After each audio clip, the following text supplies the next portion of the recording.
everyone, welcome to 30, Flirty, and Nerdy. I'm Juliana, and today I have with me Danni Sinclair, and I am so excited because Danni is a holistic interior designer that works with your home in a spiritual, holistic way to make you feel more at peace when you walk in. And I'm so excited because I'm into all of that. I might not be living in my own place just yet, but Danni is someone that I would definitely want to look towards when I start decorating all of that. And yeah, it's just kind of my vibe, and I'm really excited.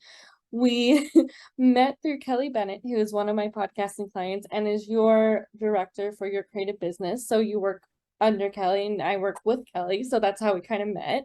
And we met in person the first time earlier this month, and I feel like we vibed really well. And I just wanted Danni on the podcast to talk to you all about decorating your homes and what will work best for you in your space. And I am just so excited, and thank you so much, Danni, for being a guest today and just everything that you're going to talk about. I appreciate you so much. Can you please explain to our listeners a little bit about who you are and more on what you do?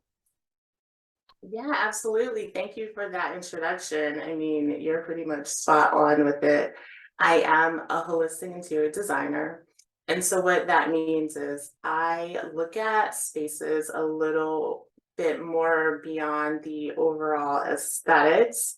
I also dive into how you want to feel in your space and how we can improve your space energetically, and overall, I want to help you create a foundation to come home to yourself, regardless of what is going on in the outside world.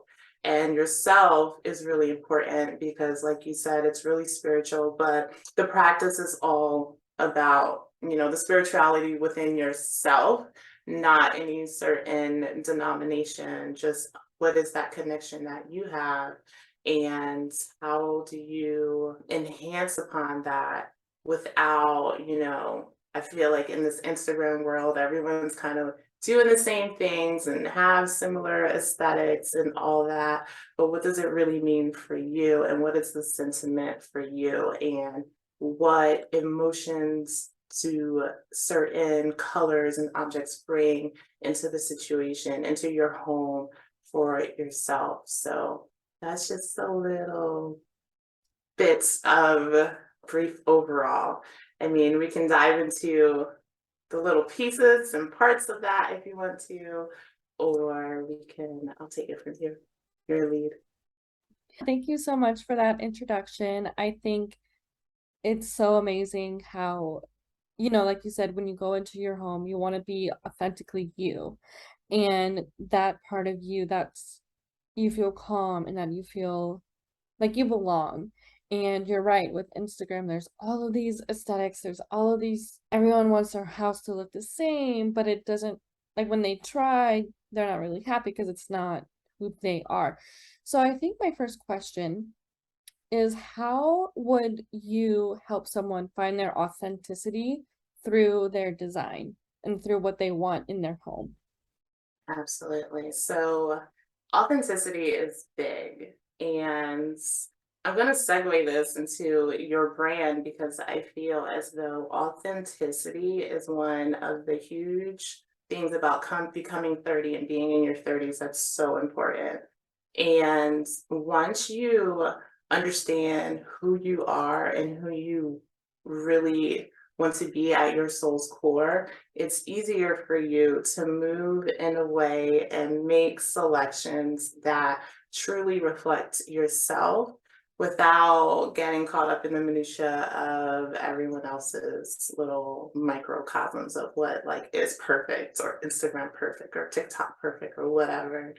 The way that I go into finding out a person's authentic self is I have a really detailed questionnaire, and it asks a lot of questions, just kind of getting background information, what colors they like, what colors do they hate, what colors trigger an emotional response. I like to go through objects and products that are within their home that have sentiment, and take these objects and sort of really dive into what do you love the most and what do you least like about your space. And then tell me a little bit why you love it so much. Is it because it is something that was in your family for so long, or your grandmother bought it for you, or it has a certain significance with a trip that you made? There's our belongings hold stories.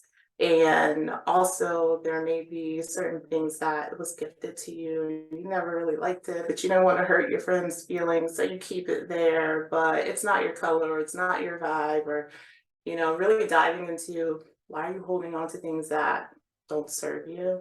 And I feel as though people are more willing to unload their personal story throughout their things rather than, you know, get deep and talk about their personal feelings. So if we're talking about a sentimental item, I can really sort of cue in on those certain words and try to pick apart what those feelings and what those emotional responses are. And then I try to figure out from there, using my intuition, where emotional blocks and triggers may be. Very cool. So you start off small with like an object that's something meaningful, and then you work your way up that way. Exactly. Or something that it has a negative response, something like, I'm sure we could all look around our homes right now and say, oh, I don't really want it, but it's there. It's serving a purpose. Or maybe it doesn't serve a purpose, but it has an emotional attachment to it. So really just figure out what those emotional attachments are.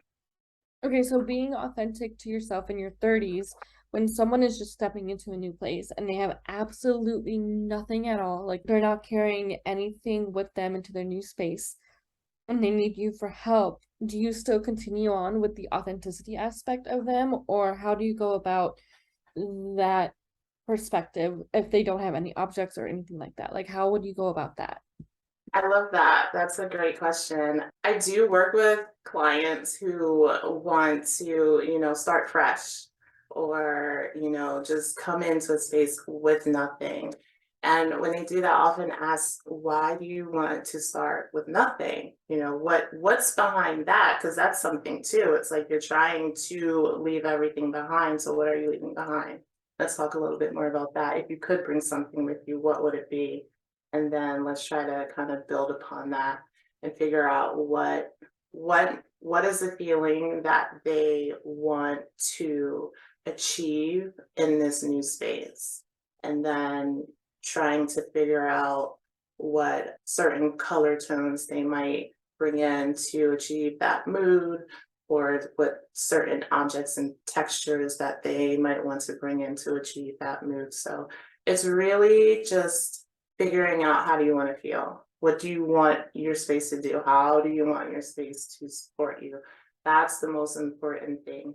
When you go into a new space, and like you're saying, if you don't bring anything along with you, you just want to start fresh. Okay, that's a feeling right there. I want a fresh start.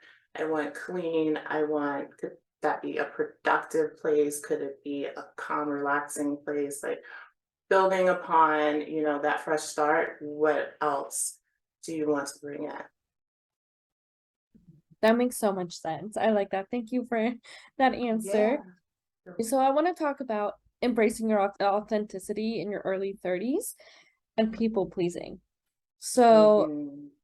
especially with you yourself, when you were first designing your home in your 30s, were you kind of looking to please other people when they come into your home to like be like, oh wow, your home is beautiful, like I love what you did to the place? Or were you kind of more wanting to please yourself with your design? That's a great question, because me and my husband purchased our home. I turned 31. 30, 31. I was 30. I was 30. And so I just turned 30 when I purchased my first home. And of course, I was going to bring in some aspects of my own, just because I'm a designer, but I was definitely following trends, modern trends. And a decade ago, that trend was gray. everything's gray. So I had a gray sofa, had gray walls, everything was just like this moody gray. And then I had pops of colors where I would bring in, my own little personal details and decor.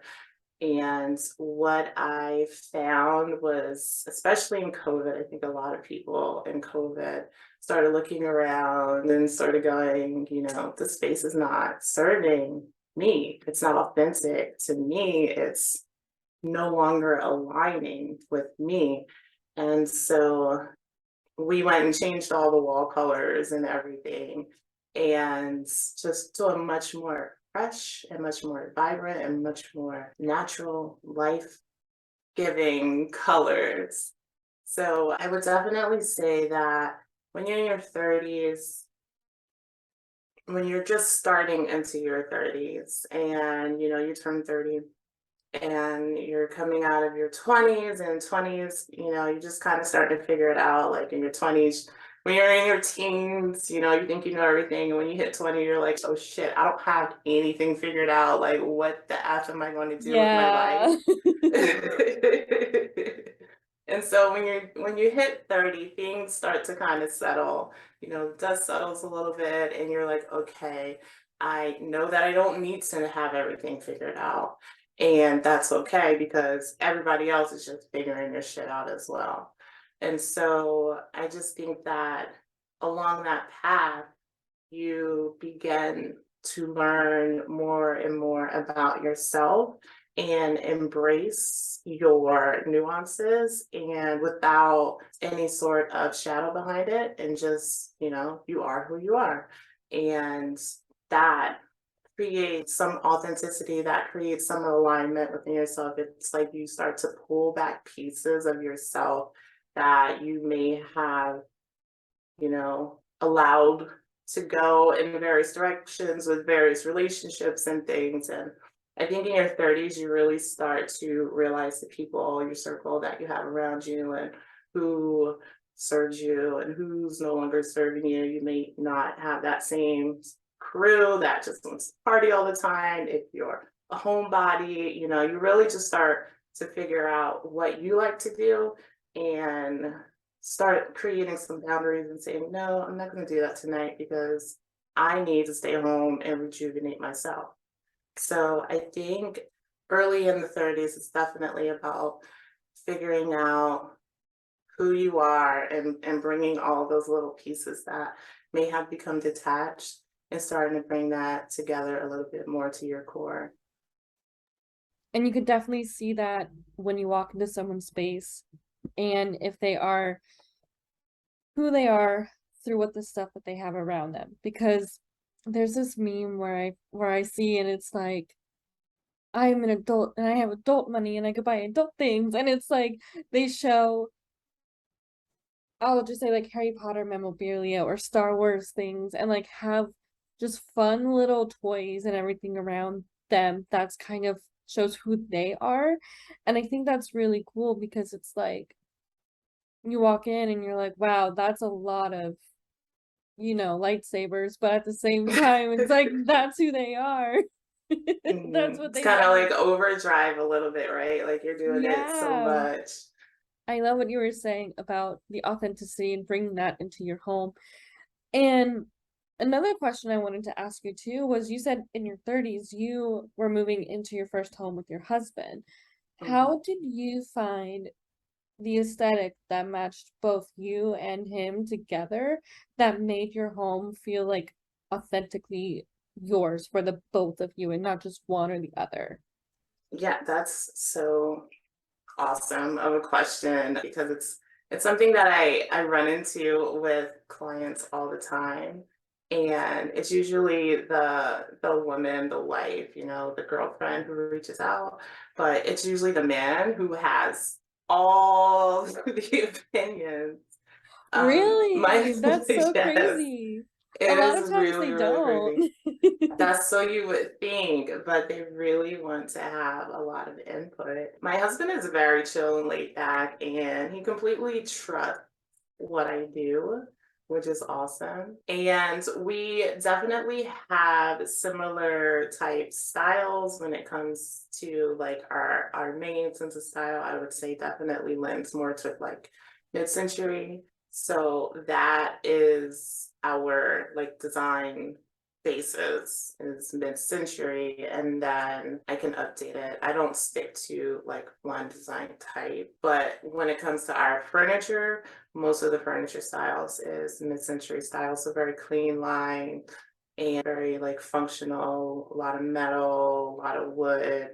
And from there, I think it's just really important to keep your like your communal spaces neutral. So like your living room, your kitchen, your dining rooms, like the places where people are going to be spending time together, keep that pretty neutral. So don't go crazy with the colors. You can if you both agree on the same colors. But I think keeping it neutral so that you don't want to like excite someone or bring someone's energy down if they're not vibing with certain things in this space. So I try to keep the communal spaces pretty neutral and then go all out in like the bedrooms or the bathrooms. When we first moved in, we had no children, so he had a man cave. So he was able to bring his Star Wars and his Yankees memorabilia and like I all his love manly that. stuff that he loves, his UFC posters, all of that was in his man cave. I didn't have to look at it every day. So it was perfect just having, his own space. I know now, especially with like working from home and all that, I think the man cave has kind of gone away unless you have like a really big roof house. But just having certain, things that you can call your own and sort of bring that into your space. If you have a dedicated space that you could do that. But definitely keep the communal areas more neutral. And then I'd say the bedroom, go all out with your girly stuff because guys don't care. I love that advice because I know just from watching like a lot of DIY videos on YouTube, because that's kind of my jam. I love just kind of sitting there and watching makeovers and stuff. It's really hard to kind of mesh two design aesthetics together, but what I like that you said was how having the having the like neutral spaces, like the living rooms and the kitchen and that type of stuff kind of neutral, that is really cool and really important because it shows that you put effort on both your sides to make it something that you both want to be comfortable in. And it's not like one person's overpowering like the area, so to say. It's like not all of theirs, right? Exactly. Yeah, that's awesome. So with all of that, you talk about protecting your space and about having authentic enhancements like yoga space, cleaning energy space, things like that, the holistic aspect of your work. Where would you put those things in a neutral based home with you and a partner or just you yourself? Where would you have those things? Would it be like in your woman cave or like in a little section, like a table that you could have a little altar with everything on it? Like where would you place that and how would you kind of go about that design? So what I talk about of protecting your space in your home is, once we have dive to, what your authentic core feeling that you want to achieve and how we can support and ground your space. And after we bring in, your color and your decor and all the furnishings and we create the vibe, I really think that it's important, and I talked about this a little bit earlier, is just to have a place to connect with yourself. Everyone needs a place where they can go to and have like a woosah moment, no matter what you have been through in the chaos of your day. You can come home. It doesn't, if you're super neutral and your guy doesn't want to see it, it could be a little ritual that you do that he doesn't know about. It could be, you go light a candle, you sit down, you read a book, you say a meditation to yourself. It doesn't actually have to be a physical, dedicated space if you don't have that available to you. But even if you have, a small shelf on a bookshelf or a small area maybe on your night table or your dresser, or maybe if you have dual sinks, maybe it's like the little corner of your sink where you can put a couple of items, just something that you can remind yourself. It's a visual reminder that you need to check in with yourself. I love that, and I love how you said if your partner isn't too much into that, to kind of have your own way as like lighting a candle, reading a book. I think it's so, so important for people to know because I know some partners may not be into that and may not like that type of stuff. So kind of being creative in that way, I feel could really help someone kind of be like, okay, I can still do what I want to do, but not make it so obvious and still feel that calm and peaceful energy. So I think that is awesome. Thank you so much for that advice. I'm sure people would be like, oh, I never thought of it that way. So yeah, I'm gonna do that. Yeah, absolutely. I mean, me and my husband are so different. Like, he identifies as atheist, and I obviously do not. But, he doesn't really mind what I bring into the space. But I'm like, you're gonna catch these vibes regardless if you want them or not. So, I mean, it's bringing in crystals, and he's okay with that, or lighting incense. And he actually burns incense too, because he's a smoker, like a weed smoker. So that was actually like one of the things that I know, oh, we do have this in common. So I'm just going to build upon that. And so now, we have different types of incenses. And I just recently started getting into resins, which is really, really cool. I got a resin, it's called pontifical resin, and it's what the priest use when he does his procession, with the assistant priests and the altar people, and they're walking up the aisles, and he's got that ball and chain. It's like the same scent that is in, Oh, and it just deflects all negative energy. So I just got one of those, and I'm like, okay, I'm nice. bringing this in the house. So are you going to be okay with it smelling like church? Because I don't know, like for him, I Yeah. know he was raised Catholic, Irish Catholic, so I want to make sure that it's not going to trigger some emotional response from him.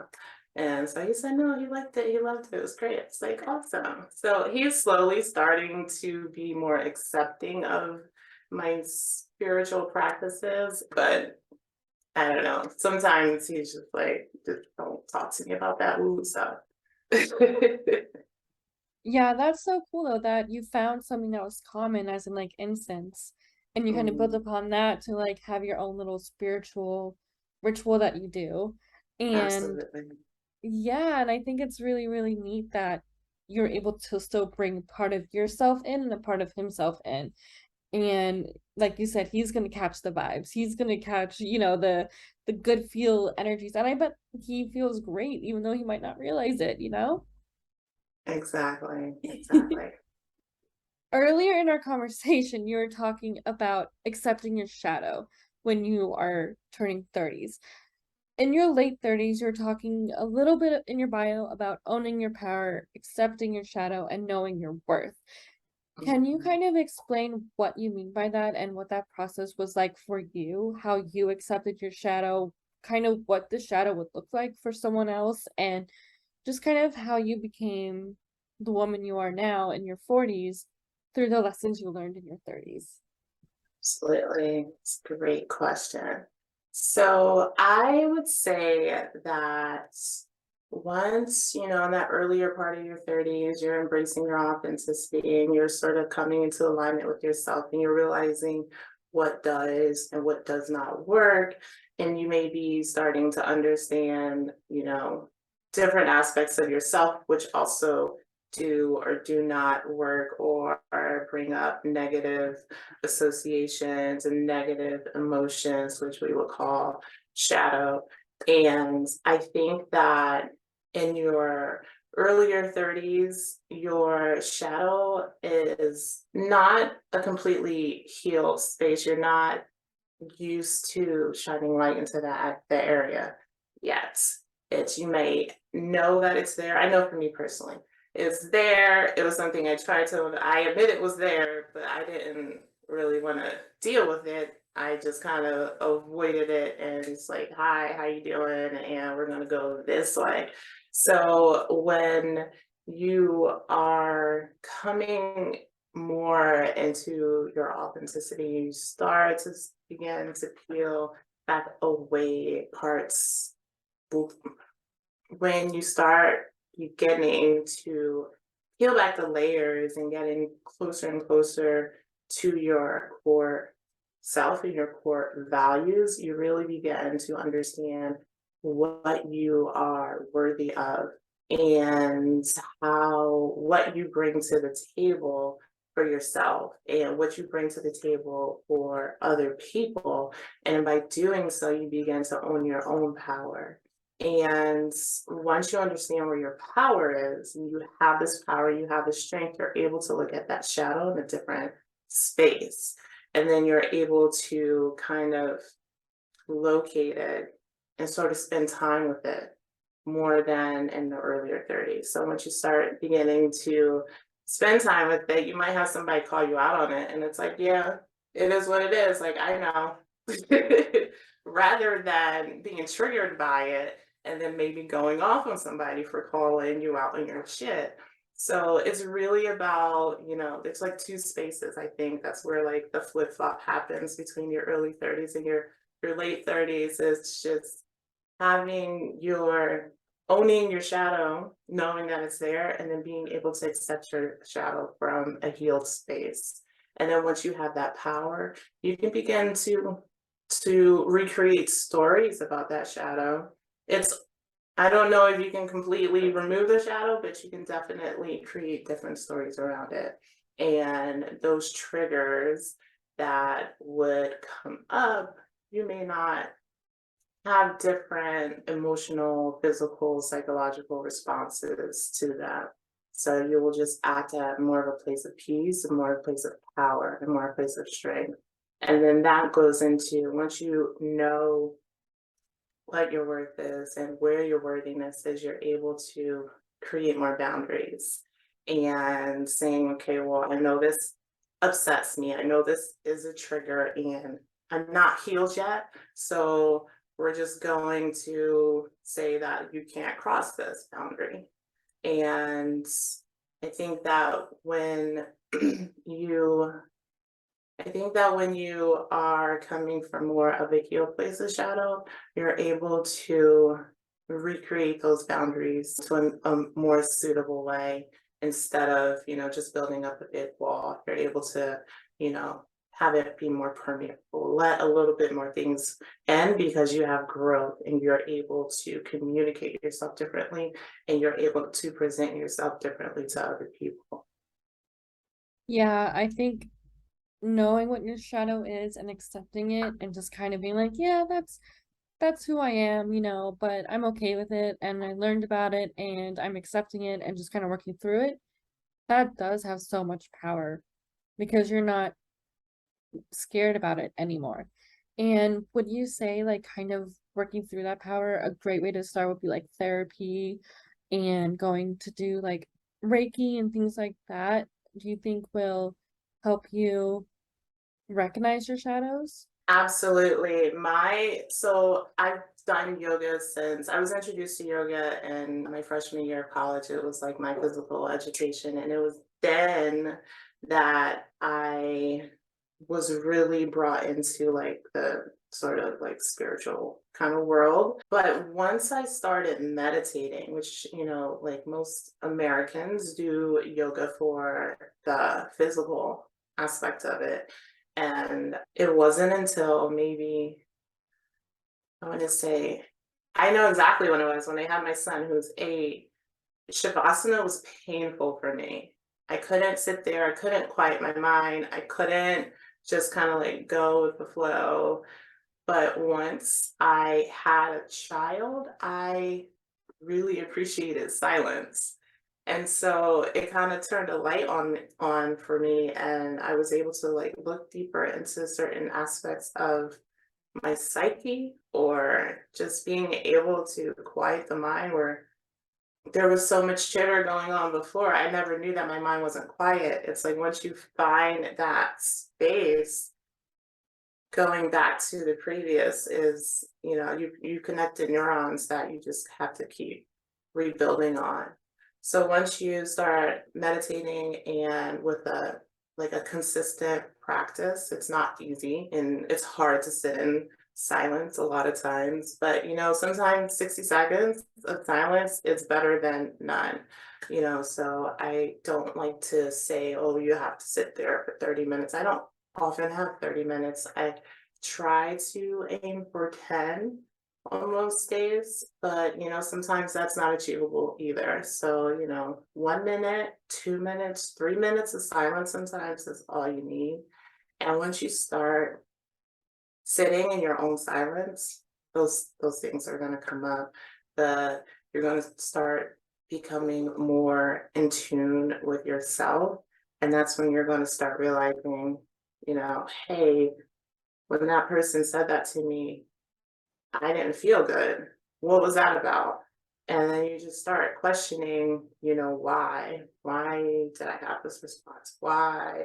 And it doesn't always have to be bad things, it could be good things too. It's just that, but once you sit in silence, you have time to sort of question more things that come up in your day-to-day life that if you're not sitting, if you're not journaling, you might not have put the pieces together, the connections may not have been brought up. So I definitely think that the most efficient way of getting to your shadow is through meditation. You mentioned therapy. I am a true advocate of therapy, all the therapies. I've done psychotherapy, I've done EMDR, I do hypnotherapy. It's been by far one of my favorites. It really is good of getting to the root of that shadow and then sort of changing the dialogue around it in a way that it's quicker. It's just your brain connects the two pieces so much quicker. You don't have to go through so many psychotherapy sessions, but psychotherapy helps to bring more awareness to where that block or that shadow is. So I'm an advocate of hypnotherapy. I think if anyone can do hypnotherapy in conjunction with their psychotherapy, like that's the way to go. I haven't done hypnotherapy. I think I'll have to try that because that sounds so wild to me. It's like, huh, I kind of want to be in hypnosis and see what's down there, but I'm kind of nervous. I'm like, I don't know if I'm there just yet, but that sounds really interesting. You know what I mean? Absolutely. I mean, it is, you're surrendering control to someone else. So you definitely, excuse me, you definitely have to be in a place where someone that you really trust. Hmm. And I personally typically don't go so deep that you're not aware of your surroundings. You definitely can still hear everything. You're in control of yourself and your body. It's not like they say quack like a duck and you start going quack, quack. That's not what happens, but it is meditation. It's just guided meditation. And then they have certain scripts to help you when you're in that deep state of meditation to rewrite the stories that you are experiencing in your head. So it kind of connects the neurons in your brain to replace negative feelings and emotions with more powerful and impactful ones. So, instead of shame and guilt, you might have love and power, so you create those stories yourself though. That was so interesting and so cool to hear. Like, I kind of heard a little bit about hypnotherapy, but now it's like I really want to look deeper into it because I think that it's not a quick fix, but it'll help you kind of, like you said, rewrite your story of your shadow and just kind of rewrite those negative thoughts that you've had before into more positive ones. And I think that'll be really, really awesome to help bring yourself into like that more authentic state. And so my next question for you is, with all of your healings of your shadow self and coming into your spirituality, into what you do now, is this kind of what led you towards the wellness market week that you have going on? Is this kind of what led you on to that path? Okay, so if we want to talk about the path, I can tell you about the path. My journey, can we talk about that? Absolutely.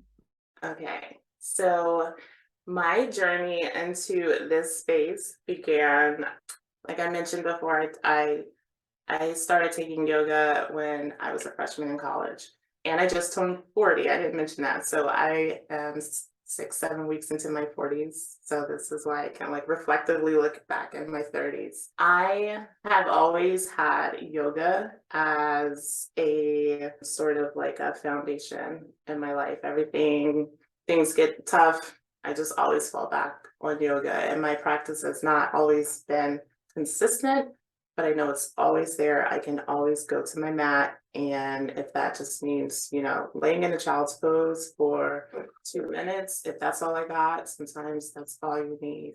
So yoga is the way. Yoga is my way.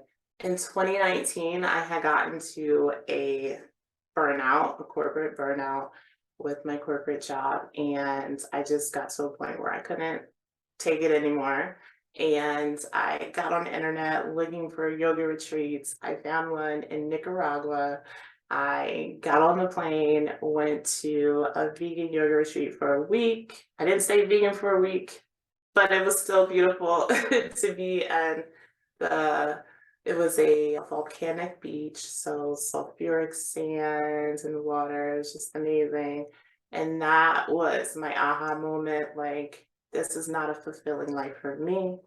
I know I'm not the only person that has this experience because I've met other people who were escaping their American lives on that trip.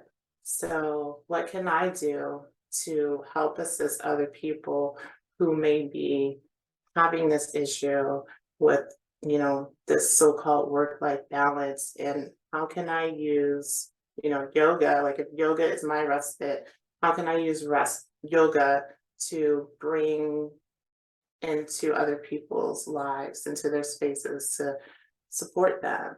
And so that was the first part of my journey. When I created my business, I immediately came back from that trip and I got on it. I started taking certification classes and got my business license and all that. And then following COVID, or in the midst of COVID, I think is when everything was just kind of reignited, just because of the anxiety and the depression that many of us were brought to with the social isolation, the chronic fear that was instilled in us. I think that if you had any sense of mental health issues, it was exacerbated in COVID.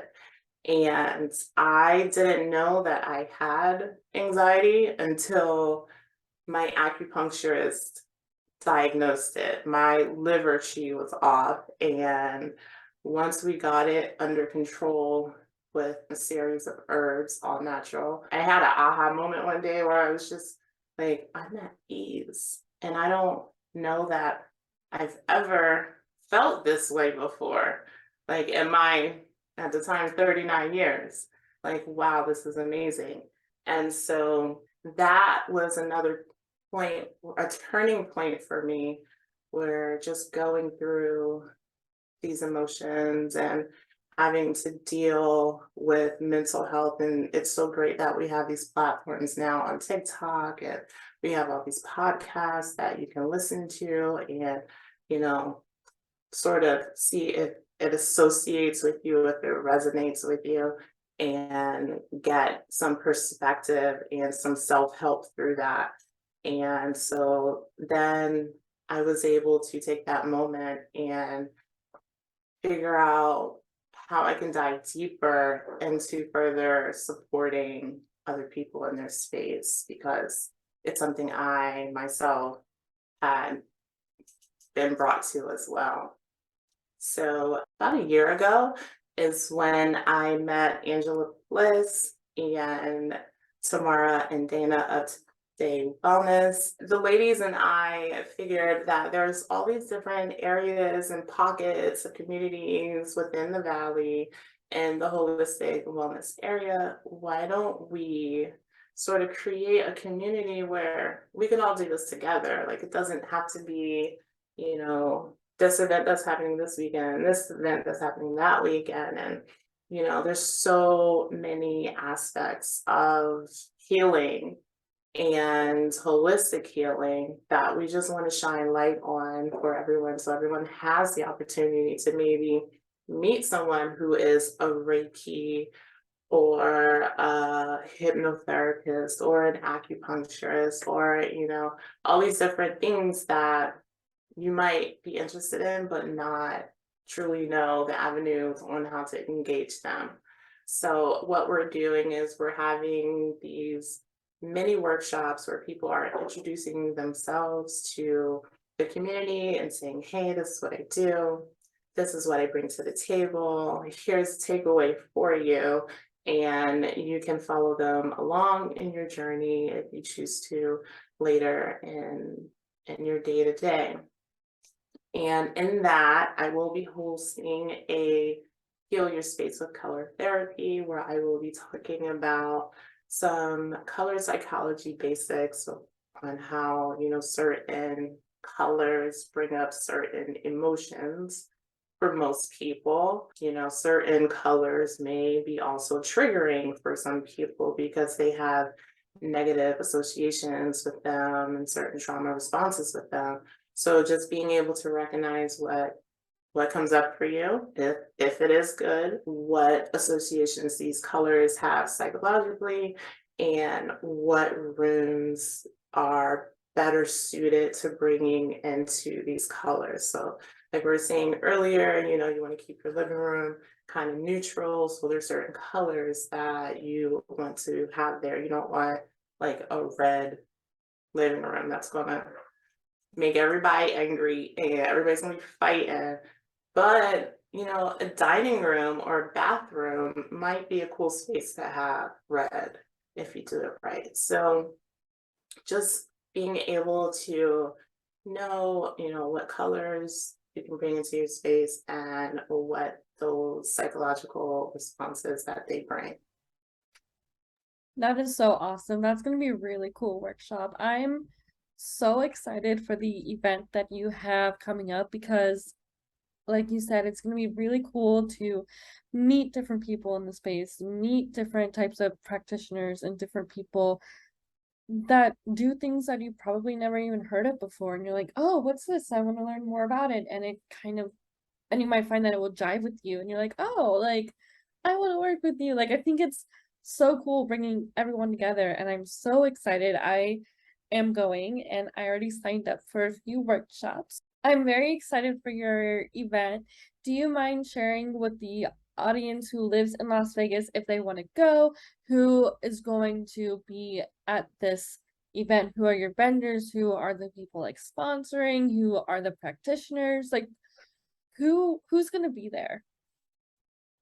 Absolutely. So the event is going to be held October 16th, and it's from 9 a.m. to 3 p.m. It's on a Sunday.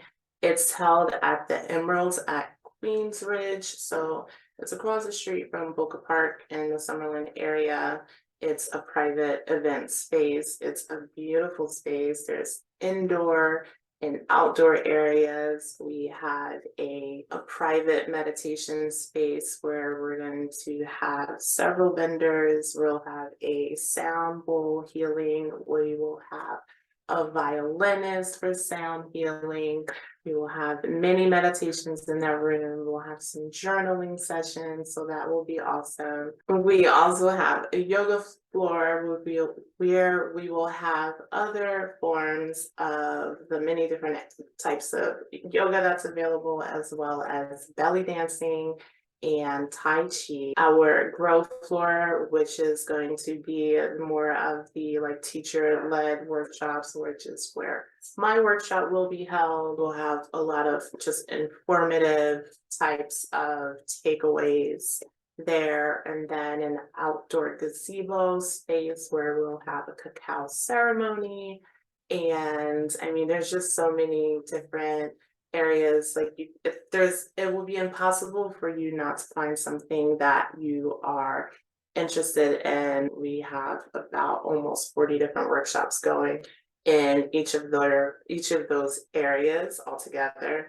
And the workshops are going to be between 20 and 30 minutes each, so they're really short. We don't want to overwhelm people with, information overload. We just kind of, like I said, want to introduce everyone to what's out there. We're going to have massages set up by the Now Massage. We'll have vendors that will be hosting crystals, and I know Christine of Zeta Body will bring in her essential oil products. We will have Reiki sessions going. What else do we have? We have so many cool things going on.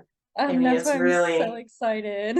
yes, it's going to be amazing. I'm so excited for this. So yeah, I mean, you can sign up for as many workshops as you want. The VIP tickets are $21, and that includes the general admission, and it comes with 4 workshops. Your viewers have a code of 30, which gives you a free general admission or $5 off the VIP ticket. So that ticket would cost $16.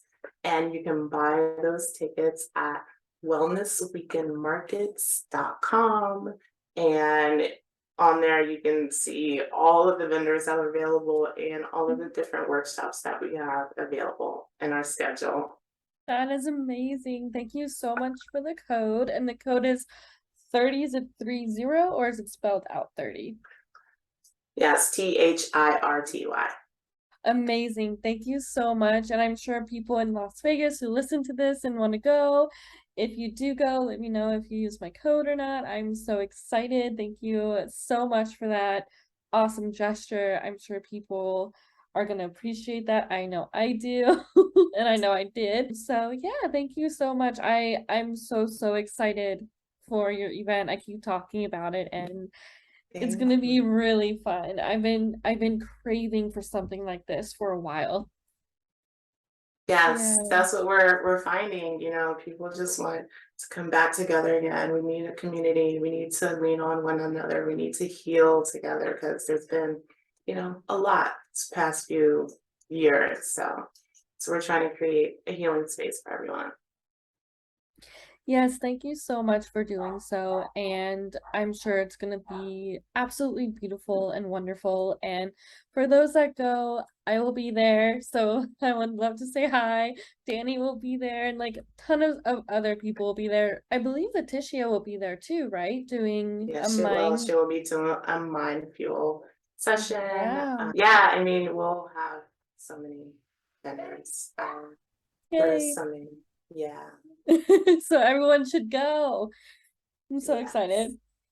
All right. Well, thank you so much for all of this wonderful gems that you shared with us today, and for how to bring peace into your home, and kind of how to combine your home with your partner, and everything decor and everything about embracing your authenticity, going deeper in your shadow in your 30s, all the good spiritual things. I truly appreciate you so much for your time, and I really loved having you on the show today. So thank you so much.